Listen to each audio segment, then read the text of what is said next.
affect everything that we do in terms of the Right. procurement of work safety, general working conditions on job sites through OSHA. And some governments are supportive of what we do, and some want that taken away.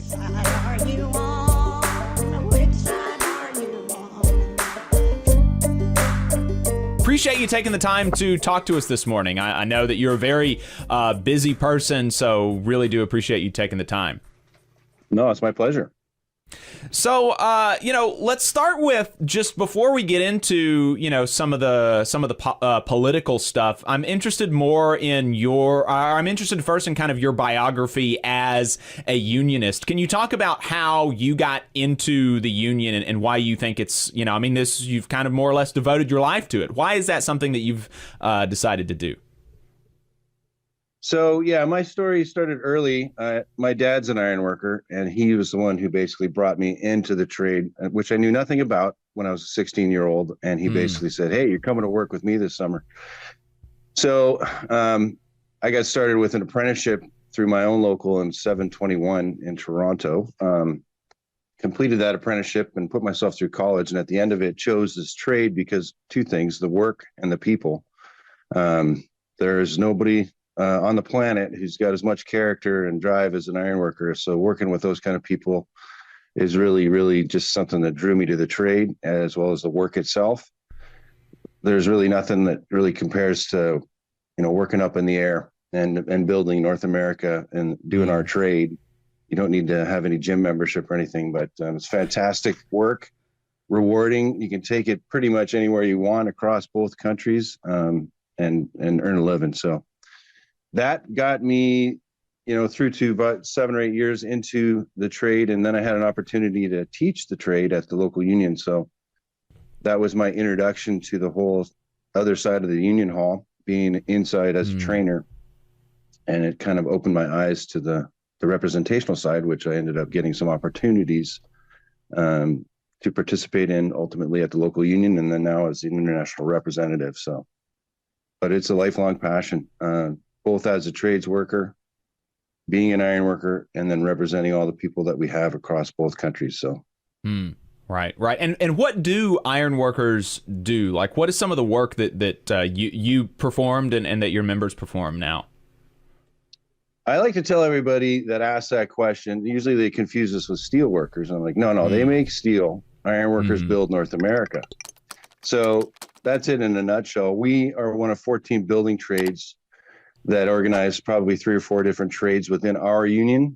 And we're one of the first of the building trades on any construction site across North America, installing the rebar, reinforcing steel that goes inside the concrete to, make the foundations as well as the buildings. We do the structural steel erection.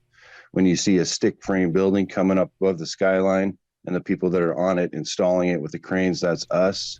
We put in all the metal decking on those buildings.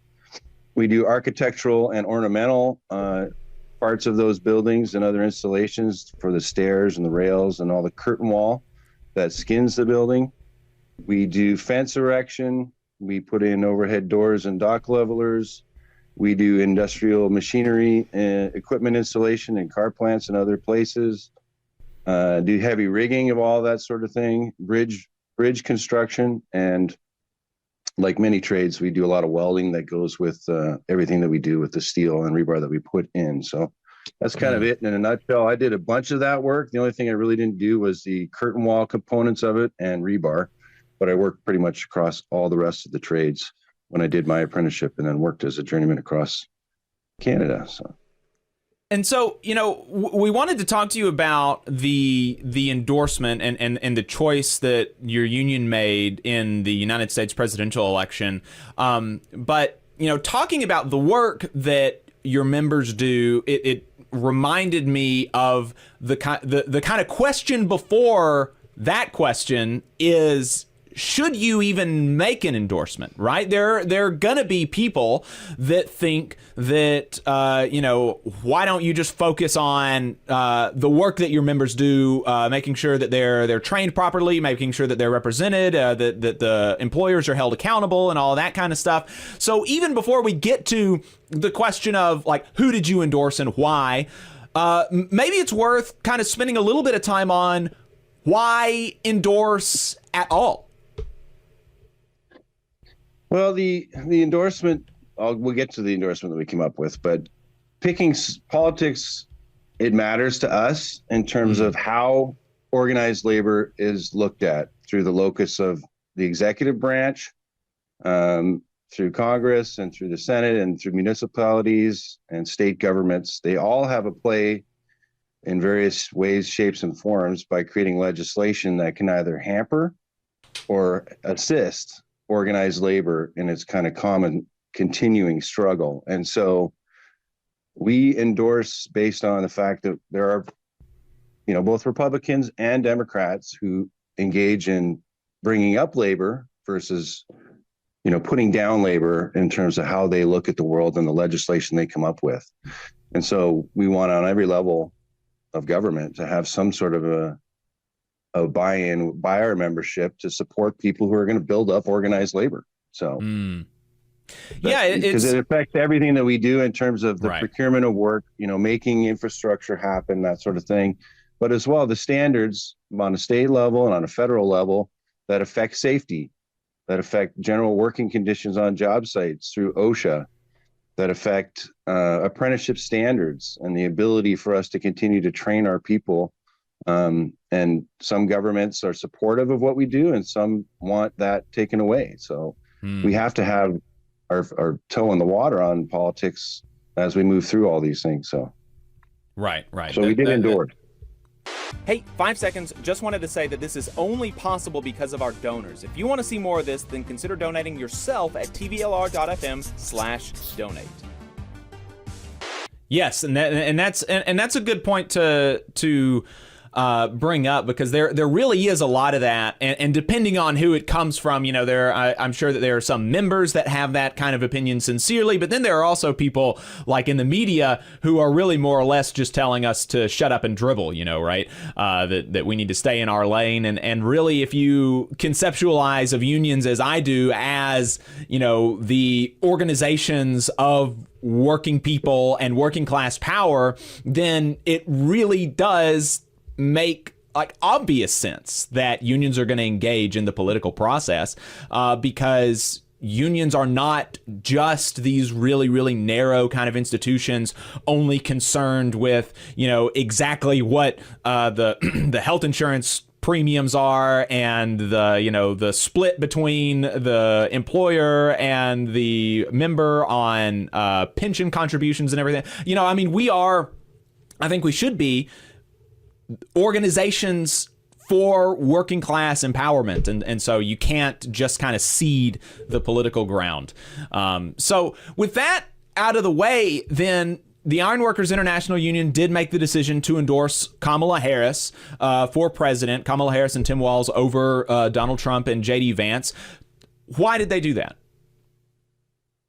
Well, we endorsed Harris-Walz because they got the best chance in our mind of continuing what has been probably the greatest presidency for working people in my lifetime, if not ever. Harris, she had a record as a vice president of supporting all kinds of legislation, which was extremely helpful to the ironworkers in terms of what it delivered over the last 4 years. And they are going to continue that.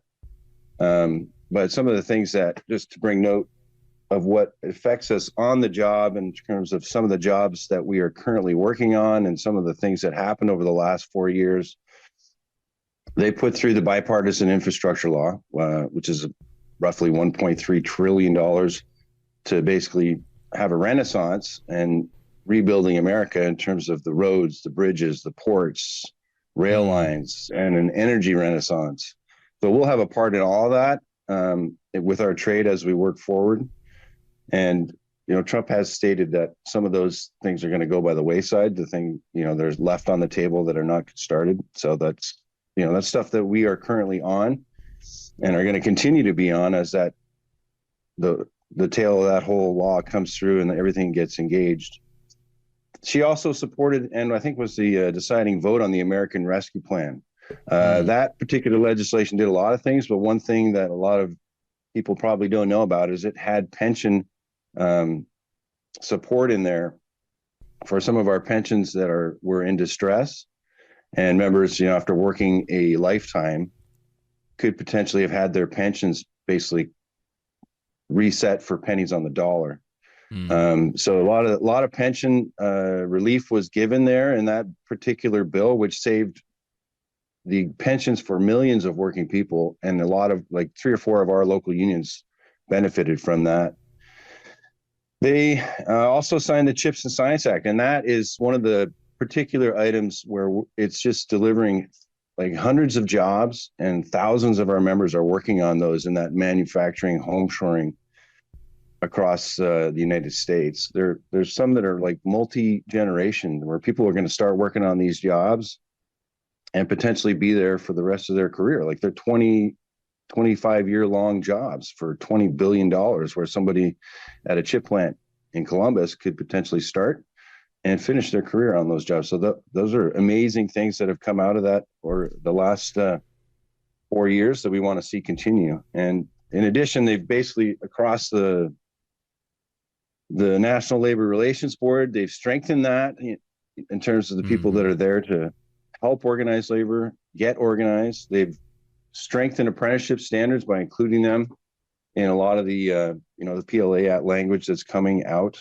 and basically just they're raising the boat for working people by supporting what unions do in terms of getting higher wages on jobs for construction across America. So it was an easy comparable in terms of what was done in the 4 years prior to Harris and Biden. When compared to what Trump delivered on infrastructure, it was basically a lot of talk, but no real action.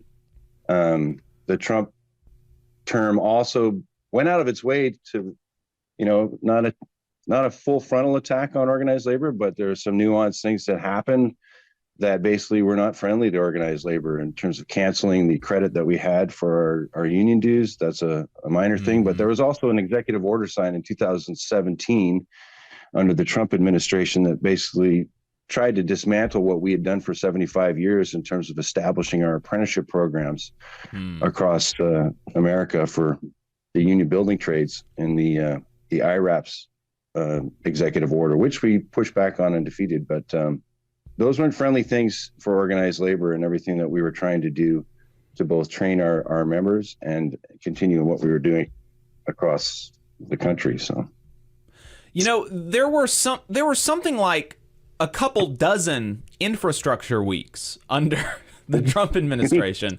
and there was never anything that came of that. No, we really can't point to anything of note that rolled out that came our way for construction. And I'm talking about working people everywhere, not just the unionized environment, but just there was a lot of talk and not a lot of action in terms of what was delivered. But under the Biden administration, like, it's something that we haven't seen since the 50s, the post-war effort to go across America and put returning GIs to work. It's the same kind of activities that are out there now everywhere. And we have work across the country in places where we haven't seen it, in our lifetime. So it's a fantastic amount of work that's out there right now for all of our members. Can you explain what PLAs are and why they're so important for obviously for the building trades unions and for their members, they're important, but also they're important for for the recipients of the work that are on PLA projects and for the kind of community at large, and how the Biden administration has supported project labor agreements on federal construction. Yeah, a project labor agreement basically is an agreed upon term of reference to engage certain standards for just the work and the representation for the building trades. So the current executive order that Biden signed covers work that's federally supported that's over $35 million. So of the infrastructure bill, that covers a little bit more than $250 billion worth of construction projects that are going to be coming up that are in that zone. And that what that does is it gets the building trades at the table at the front end of the job. Not every job will have every building trade on it in terms of the representative trades that are needed to do the work, but it gives us a starting point of being included on that work. And those inclusions come with other advantages to the local union community or the local communities where they're built. They generally include community benefit language, which basically makes all the building trades engage the local area where the work is taking place and see who's represented. And if there are underrepresented communities within the geographical area of that work, to engage those communities and see if there's people that are interested in wanting to start a trade by putting, certain amounts of community benefit engagement percentages into those contracts under the PLA language. Then people who live in the area get a chance to build what's going on in that area and potentially start a career. So that strengthens just the diversity of what the federal dollars end up doing in terms of building something in a community to engage those communities. And they have also in the PLA languages support for apprenticeship ratios, which, by and large across America, apprenticeship is something that is partially taken up, but strongly taken up by building trades unions in terms of getting young people into the trades, training them safely, and giving them the opportunity to build a career. So those are assistive, and as well, they offer a prevailing working wage also to take place for the worker on those projects where they come up and are engaged, where those protections are not necessarily going to be there for something that's an unrepresented workforce in terms of the building trades presence. So it seems like a pretty, kind of straightforward, if you are a, building trade union member who kind of cares about this stuff, the case that you're making seems relatively straightforward. There have been more jobs under this administration than under Trump. There are more jobs in your industries and in manufacturing, for what that's worth. More manufacturing jobs, more construction jobs, and a commitment to making these jobs union jobs and providing the protections that union representation brings to working people. And so it seems like a pretty straightforward case that you're making here. How have those conversations gone with your members? When somebody representing the union, another member goes and talks to their coworkers on the job about this, what are you hearing back from the shop floor about these, conversations about your endorsement? Our membership, there's roughly 100,000, 75,000 roughly working and 25,000 retired across the country. And I forgot to mention on the front end, we also do represent the manufacturing sector. We call it, our shop division in terms of the structural steel fabrication companies. And we have quite a few members in there as well, spread out across America. But our membership's pretty much in line with what you see across the United States in terms of that really razor thin 50-50. And so depending on the geography, it swings a little bit different in each direction, but they've been mostly receptive to hear what we have to say. Generally receptive in terms of listening to why we made the endorsement we did. And we don't tell them how to vote when we meet with them. And we have been meeting with them extensively across, especially the blue wall in the last little while. But we try to steer them to what we put together for our research, to vet the candidates up and down the ballot as to where they vote and how they support different legislation that supports unions, or if they go out of their way to create legislation that basically doesn't allow unions to be, in the conversation. So with that in mind, we'll see where things go. But they've generally, like I said, been mostly receptive to hear what we have to say. We have some members, obviously, who are very passionate and dug in on either side of the fence, but we engage them respectfully and try to push them to review what we've done for the research, which underpins why we came up with our endorsement, and hopefully get them out to vote regardless, and get as many people and as many members as we have, along with their families, to participate in this election. So, Secretary Bryenton, the Ironworkers International Union. Is there anything else that you would like to leave our listeners with before we let you go? No, I just this is Alabama, right?